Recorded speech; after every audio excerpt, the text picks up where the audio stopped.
I never thought hospitals could feel louder than construction sites, but the ICU proved me wrong. Machines hummed, alarms chirped, shoes squeaked, and somewhere behind it all was the sound of my own breathing, shallow and fast. My wife, Alara, had collapsed at home after dinner, her fork clattering against the plate, her eyes rolling back before she hit the floor. I remembered kneeling beside her, calling her name, thinking this was finally the moment when everything we'd been drifting through would snap back into focus. Crisis has a way of doing that, or so I believed. I'm Rowan Hale. I'm 43. I build things for a living, tangible things that stand where you put them. Our marriage wasn't like that anymore. It had become soft around the edges, undefined. Still, when the paramedics loaded Alara into the ambulance, I held her hand and told her I was right there. I meant it. I always meant it. The ICU waiting room smelled like disinfectant and burnt coffee. Hours stretched thin. Doctors spoke in careful phrases. Stable, but critical. We're running tests.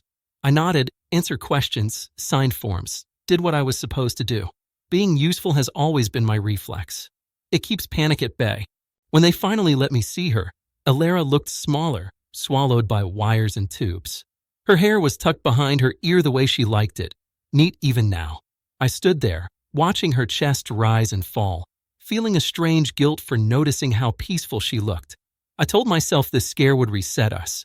Near-death experiences do that, right? They make people grateful, honest. A nurse adjusted a monitor and smiled politely. Her badge read Maribel Klein. She moved with quiet efficiency, checking lines, noting numbers. As she passed me, she paused, her hand resting lightly on the rail of Alara's bed. Her eyes flicked to mine, then away, then back again.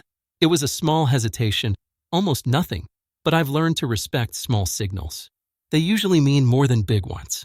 "Sir," she said softly, leaning closer like she was sharing a routine instruction. "You should know, she didn't come in alone." The words didn't land all at once. I waited for the rest, some clarification about symptoms or visitors.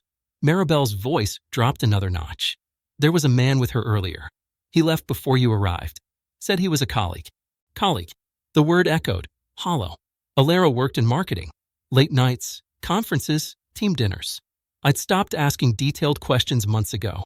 Not because I didn't care, but because every answer felt rehearsed. Every conversation and negotiation I was tired of losing. I thanked the nurse automatically. Politeness is muscle memory. When she walked away, the room felt colder. I looked at Alara again, searching her face for something new, some telltale sign I'd missed for years. All I saw was the woman I married and a stranger occupying the same body. I stepped into the hallway to breathe. My phone buzzed with messages from family, from my sister in Bristol, from my foreman asking if I'd be back tomorrow. Life, relentless. I replied to none of it. Instead, I scrolled through my photos, stopping on one from a cabin trip I planned last year, trying to revive us. Alara had smiled for the camera, but her eyes had been elsewhere even then. Back inside, a doctor explained the collapse.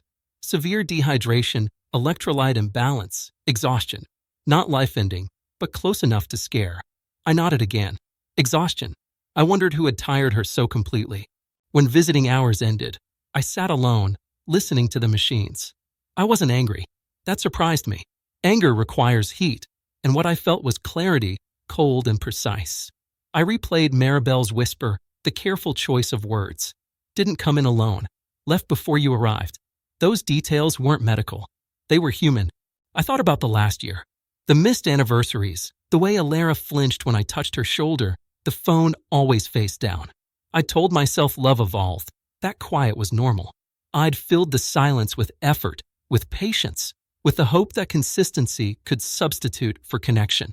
Near midnight, Maribel returned to check vitals. She avoided my eyes this time, professional distance restored. I didn't ask questions. I didn't need to. The picture had finished forming. I went home after they asked me to leave for the night. The house felt different, like it had exhaled without us. I stood in the kitchen, the unfinished dinner still on the counter, and felt something settle inside me. Not despair. Resolution. Alara woke the next afternoon. I was there, holding a paper cup of water, listening as she spoke about dizziness, about stress. She didn't mention anyone else. She didn't have to. I told her I was glad she was alive. I meant that too. A week later, when she was discharged, I drove her home. We moved carefully around each other, like furniture you don't want to scrape against the wall. That night, after she fell asleep, I packed a bag. Not in anger, in honesty. I left a note, simple and direct. I know. I'm done pretending I don't. I didn't wait for explanations. Explanations are negotiations in disguise. I went to a small flat near the river, signed a lease, informed a lawyer. Quiet steps, one after another. People asked what happened. I said my wife got sick, and I finally saw things clearly. Both statements were true. Sometimes I think about Maribel, about the kindness in her warning. She didn't shatter my world. She handed me the last missing piece. The collapse had already happened.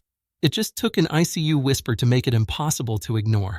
I sleep better now, not because the truth was painless, but because it was final. Silence no longer asks anything of me.